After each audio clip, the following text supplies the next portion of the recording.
يعني في شيء هيك في التركيبة السورية غريبة يعني.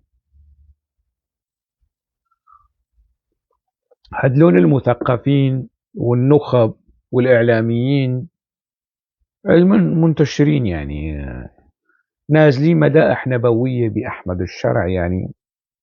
بيسألوا حالهم إنه هل المستشار الألماني يعني في على زمن أنجيلا ميركل يعني عدد الأغاني أو مستويات التبجيل والتقديس والمدائح التي حظيت بها أنجيلا ميركل ما في. الرئيس الأمريكي السابق والحالي أغاني ومدائح التي تكال له في الإعلام الأمريكي بما يشبه ويوازي المدائح التي تكال لأحمد الشرع يعني. شيء مقزز. كرهونا في الزلمة قد ما بيمدحوا فيه، قد ما بينفخوا فيه. الزلمة لسه ما شفنا خيره من شره، ما شفنا خيره من شره لحتى نقول نمدح. يحكي كلام طيب متوازن مرن، نعم أهلا وسهلا، لكن الأفعال، ماذا عن الأفعال؟ شرعا وأصولا الفعل قبل القول يعني. وفي القانون في كل الشرائع الدينية والدنيوية يعني. ما شفنا خيره من شره ونازلين مدائح يعني. شوي تاني يعني راح يطلع لك واحد ويقول نفس مدائح محمد مهدي الجواهري لحافظ الأسد عندما كان يقول الجواهري على شاشات التلفزة وفي المنابر: سلاما أيها الأسد، سلمت ويسلم البلد، وتسلم أمة فخرت بأنك خير من تلد أو فخر من تلد. يرجع يقول: سلاما أيها الشرع، سلمت ويسلم الزرع، وتسلم أمة فخرت بأنك خير من تدعو. يطلع أنس الدغيم مثلا، لنفترض يعني مع احترامي للشاعر أنس الدغيم، أنه يطرح قصيدة عصماء في مديح أحمد الشرع. بس يعني حاجة مش لهالدرجة، مش لهالدرجة يعني. هذه المدائح اللي يستحقها الشرع عندما نجد أفعاله، أنه بالفعل خدم البلد، بالفعل يعني احترم الدستور واحترم القسم واحترم البلد وأنقذ هذه البلاد. يستحق.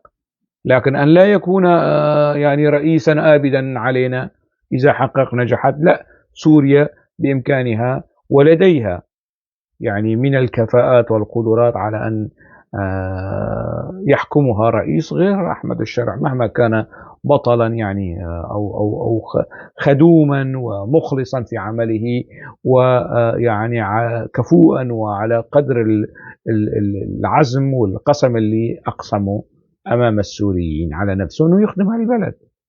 ما في داعي، ما في داعي هل استزلام وهل استرخاص يعني للذات وللسوريين يعني.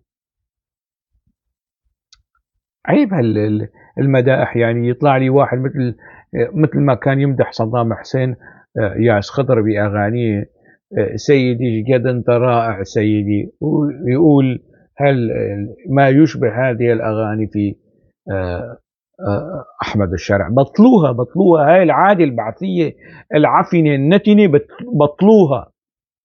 رئيس الجمهورية هو خادم عند الشعب، خادم عند الدولة، موظف عند الشعب، موظف عند الدولة، بياخذ راتبه من كيس الشعب، من أموال الشعب. عيب، حاجة بطلوا هالأسلوب المدائحي وهالتنفيخ التطبيل والتزمير يعني. ما بدنا بشار أسد تاني إجا هيك مسكين ولطيف وكيوت، وبعدين بلشوا ينفخوا فيه، بلشوا يعني يطبلوا ويزمروا. هذا السلوك هي الكولكي بطلوها. تعودوا على النقد مع الاحترام، مع التقدير والحفاظ على حق النقد.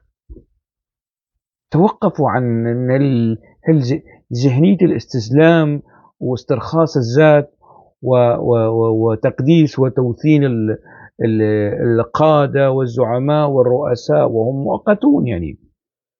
هي لن تبني دولة وطنية.